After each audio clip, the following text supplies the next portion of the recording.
It's about that time of day again, folks. Welcome back to your daily newsletter, boys and girls. Joseph James here. It's Monday evening, June the 6th, 2016. Cracking open this first full week of the month of June. Got another exciting newsletter in store for you guys and gals. We got Crude, S&P, gold, and of course, we can't forget about the euro. The markets are reacting to last Friday's dreadful jobs report after even Janet Yellen tried to throw some cold water on it this afternoon in her multiple rounds around the press conference room. And we have some great opportunities going into Tuesday's session. Crude oil and the S&P are bullish and looking to trade back to their highs, while gold and euro are range-bound after some big moves after last Friday's non-farm payroll report. I want to remind you the only place to watch the full-length version of this nightly newsletter is going to be our trading blog here at sidewaysmarkets.com. If you're watching the video right now on our YouTube channel, that's wonderful. There's a lot of great videos on our YouTube channel. Don't forget to subscribe while you're there. But the only place to find the full-length version of this newsletter video with all the markets and all the analysis is on the blog here at Sideways Markets. There's a link in the description of the YouTube video. Follow that link. It'll bring you over here to our blog at Sideways Markets. And while you're here watching the full-length version, don't forget to grab your free pass in the upper left-hand corner. Come out and join me as a guest for a few days this week. Grab your free pass. If you're not a member here at School of Trade yet and you want a free pass, grab it in the upper left-hand corner. Don't forget to register for the mailing list. Lower left-hand corner, right below the video there on the left-hand side of the blog. All I need is your name, your email address, and then make sure you verify your inbox, and I'll send you an email every evening when the nightly newsletter is ready to be watched. Also, you can download all the charts you see me using tonight's video. Right below the video, there's a link that says click here to download today's charts. How easy is that? Have those ready for you tomorrow. And of course, over on the right-hand side, I'll encourage you, I'll welcome you as a new trial member here at School of Trade. You're going to learn more about the right way to do this in 1 week on my trial than you will anywhere else on the interwebs. I can guarantee you that. I continue to get great feedback from our trial members, right, because we give away a lot of great, valuable information and a great sneak peek as far as what it will be like to be a student here at School of Trade. I'm always standing by 24/7, 365 to answer all your questions, so don't forget, don't be a stranger.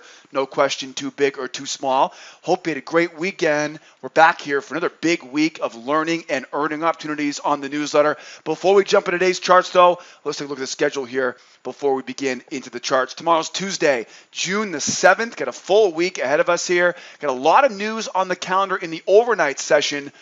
Asia into London. Not a lot tomorrow morning, though, in the U.S. session. You'll see here Janet Yellen, again, and she really tried real hard to throw some cold water on that just dreadful, very disappointing jobs report that we saw last Friday. As we go into tomorrow's session, there's no major news until we get merchandise trade balance out of China. This will be the kickoff. It's usually shortly after midnight when they don't give us, much of a time frame on it. So look for it shortly after midnight. It'll be somewhere between midnight and probably 3 a.m. Overnight. And of course, we then go from China to the Royal Bank of Australia over to India, and we get a lot of big red star news events. The Chinese data will likely be the most important news event. That'll be coming out, again, like I said, probably shortly thereafter midnight tonight. So be aware of that tomorrow if you're in London or if you're in Asia, trading the London session tomorrow morning.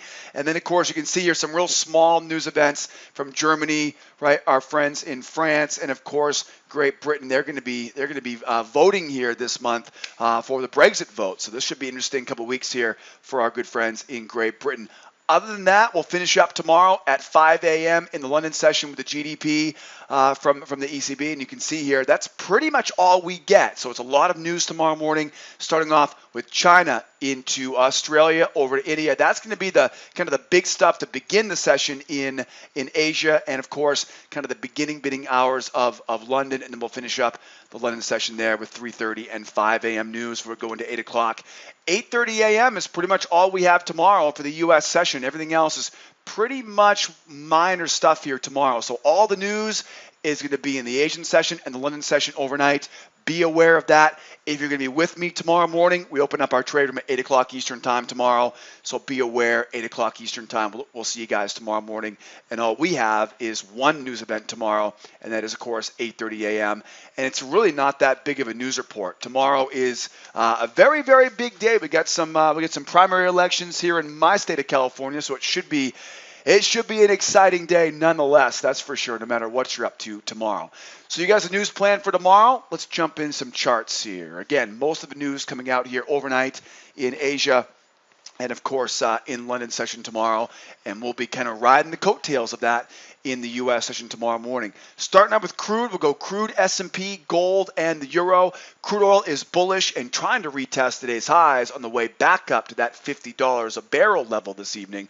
But overhead resistance and a recent spike in channel tells us the most reliable buying opportunities will likely come after a deeper pullback to give the buyers the room that they need, right? So they can get into their positions long again. This is a classic example of a bull market that clearly has this.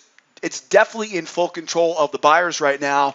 But if you're with me in the trade room this morning, what do we know about this area right here? 49.83. Yeah, this area became quite a thorn in the side of these buyers once, twice, 3 times. And after they tried that third time, they just gave up on it, trap low.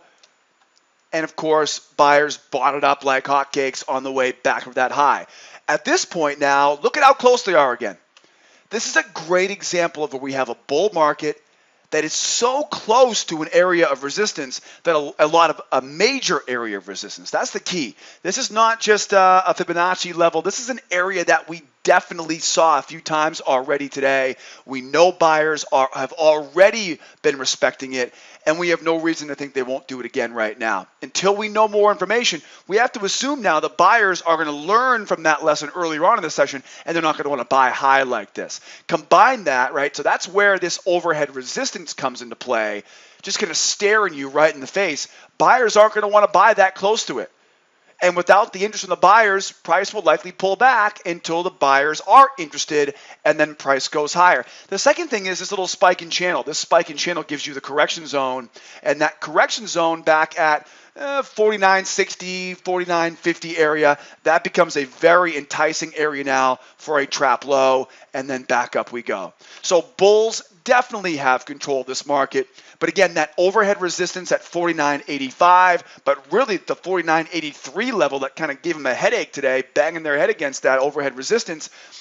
Again, buyers are not going to want to buy that high. They're not going to buy into resistance. So the only 2 options are going to be either get this price to pull back to an acceptable area for those buyers, right, where they can get some meat on the bone and buy in low, or we have to break through it and then pull back and stay above it, right? That breakout pullback on the way up to $50 a barrel. So clearly, the better side of this for the buyers is a trap low below this 56, and then right back up we go. Really all depends on what we're going to get as this thing pulls back right now. We've got 2 channels on the chart right now. We've got a big bull channel. The big bull channel isn't the prettiest thing I've ever seen, but it definitely fits what we call the rotation test. We rotate from the low up to the high, back down to the low, and then of course trying to go now back up to that high, trying to go back to the high. That's going to be the key word here. The secondary channel, which we see here, is the short-term bull channel. And of course, this short-term bull channel, you could also say it's a spike in channel too. I think they're both pretty valid analysis tools here. The bottom line, though, is that bull channel, that recent bull channel tells us that even if they pull back here, the target is back to that high. Everybody's looking to get in long on this right now. Again, I just think it's the buyers who don't want to buy this high. And it's probably going to attract a lower price before buyers will start buying it. Another key component here going to be the measured move. The measured move, you can see a little bit larger measured move than we would use in the trade room. This larger measured move, though, gives you a nice target overhead at 50.30. Don't forget, though, that $50 a barrel level is staring you right in the kisser right now. That's going to be the absolute magnet. I wouldn't be surprised here if in Asia, London, we trap low, shoot higher, and by the time we come in tomorrow morning, we're trading sideways in the U.S. session around that $50 a barrel area. Remember, $50 a barrel, $100 a barrel. It's frustrating because it gets stuck in the mud around this. Just make sure to find the range and trade the range correctly. We'll be doing that together with all of our students tomorrow morning at 8 o'clock Eastern time. Obviously, I can't predict the future, but we'll definitely the way it looks right now, I see no reason why everything that dips lower will be bought, and we'll expect price to find its way back to its high here, if not all the way up to that $50 a barrel, and maybe here in the short term. But I would imagine it's going to be a pit stop here at 50, and then maybe a trap low, and then back up we go to that 50-30 to finish the job up to that measured move at the top of that channel. One thing I do want to comment on is this little swing right here. Right? I was looking at this chart today thinking, okay, what a beautiful example of a bull market. The buyers tried once, twice, 3 times to get back through that 49.83 area. When the buyers try 3 times to get through that resistance and they can't, what's going to happen? They're going to give up, just like you would. They're going to say, all right, heck with it. I'll look for a breakout pullback or look for a lower price. What happens is that now that swing low becomes a lower price. So you'll notice here, buyers, they give up on it, price pulls back, and gets bought up like hotcakes. Now, what's very interesting though is look at how close this pullback came to that prior swing at 49.02. Now, I want to put yourself in the shoes of a long-term buyer, right? You're a long-term buyer. You bought the open.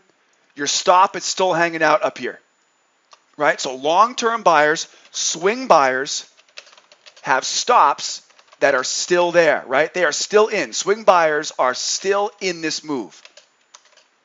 Where's the target going to be? If you were a swing buyer, where would your target be right now?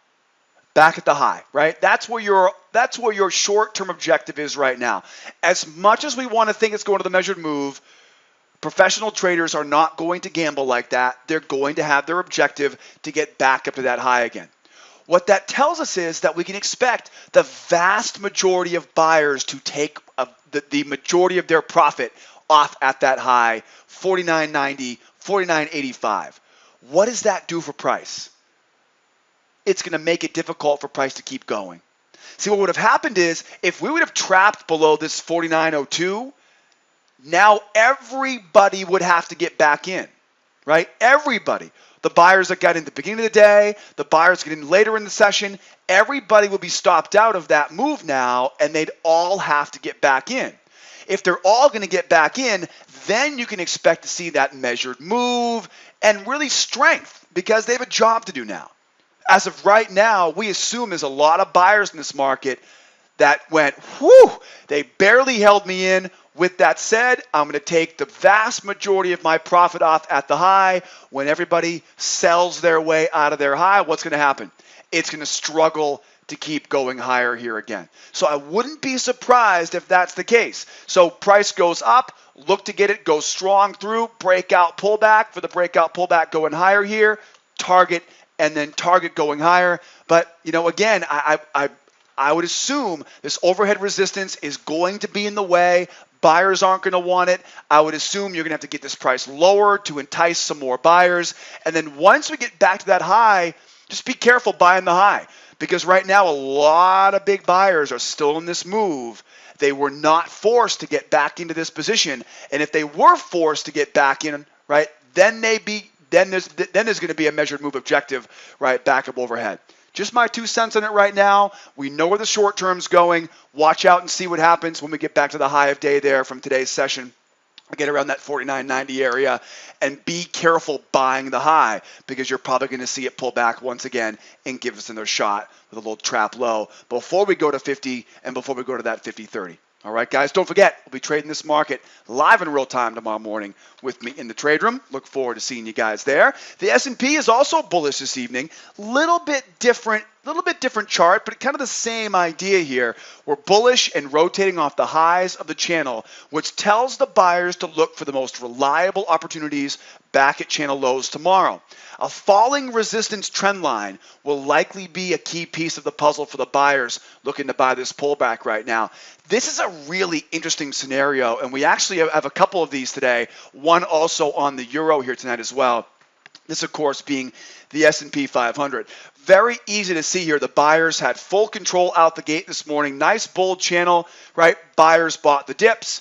Buyers bought the dips. That's a great example of a trap that we did not get on crude, right? See how it trapped low once right? Remember, in a bull market, buyers are going to be waiting below every prior swing to get in at a cheaper price, right? We call them the swing buyers. We talk about this quite frequently on the news.